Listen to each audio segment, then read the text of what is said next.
Oh, bonjour. Didn't hear you come in. Greetings and welcome to Ask That Guy with the Glasses.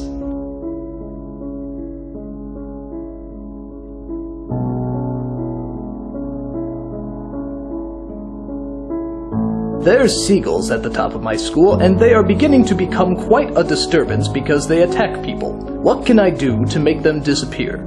That's a very good question. The best thing to do is grab the complete recordings of Icelandic sensation Björk. As we all know, seagulls are terrified of Icelandic sensation Björk. Play some of that music at the top of your school, and they will fall happily to their deaths. The only downside to this is some of the smaller seagulls' heads might actually explode, which would make cleanup quite a nuisance. But not nearly as big a nuisance as listening to Icelandic sensation Björk. Not that she's not talented, gifted, or incredibly beautiful. It's just that she's from Iceland and I'm terribly racist. Oh my, yes, incredibly racist. Are pigeons emo or goth? Neither, they're gay. What is the best method of defending yourself against a horde of evil squirrels using an onion, a stapler, and the complete works of Edgar Allan Poe? I would say lure them with the onion. Place it inside the complete works of Edgar Allan Poe, and as soon as the squirrel approaches the onion, staple his head to page 33. So that way, every time you open up the complete works of Edgar Allan Poe, you can say to yourself, "Hey, I stapled a squirrel on page 33. Lovely. Where is the beef? In the space between spaces. Once I was playing Super Mario 64, and in Super Mario 64, you have to jump in a painting to start the level, and so I did. My little brother saw it and he asked me how that was possible, and I told him it's possible because it's a video game. He went crazy and is now scared of paintings. What should I do? Sacrifice him to your god. Whether it be Buddhist, Christian, Hindu, or what have you, just sacrifice him. Because all great religions agree that life is a sacrifice. And what better way to prove it than to sacrifice the innocent? As the old saying goes, if at first you don't succeed, sacrifice.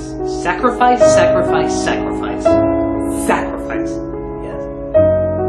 If you found yourself trapped in an underground Egyptian chamber, how would you escape if you only had a revolver and a pen to help you? I forgot to mention that the chamber is filled with transvestite scorpions and radioactive monkeys. That's a very good question. Actually, no it isn't. It is the worst question I have ever been asked in my entire life. Shame on you.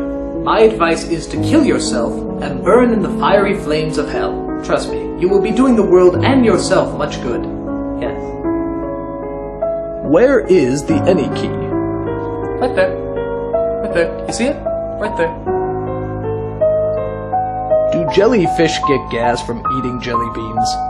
Actually, no. The reason for this? Jelly beans are actually jellyfish eggs. Not too many people know that. However, jellyfish do get gas from Bush's baked beans, which are actually the eggs of our current president, George W. Bush, who has gas quite often after eating jelly beans.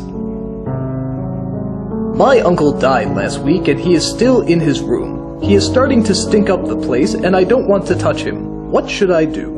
Have you considered eating him? I hear uncles are reaching their peak this time of year. I just ate my uncle last week.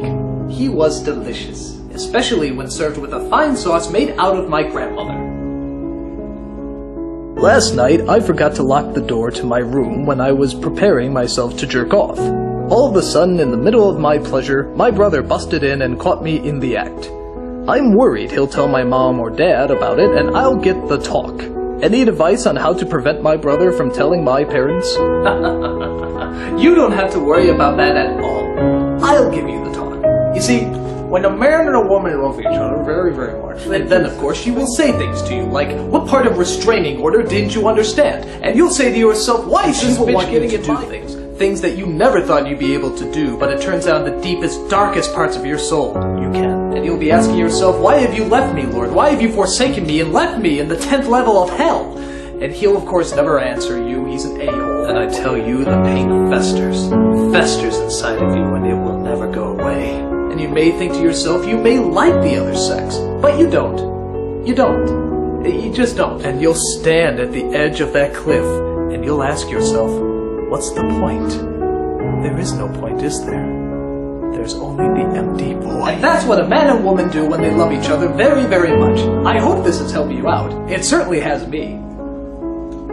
This is that guy with the glasses saying, there's no such thing as a stupid question until you ask it.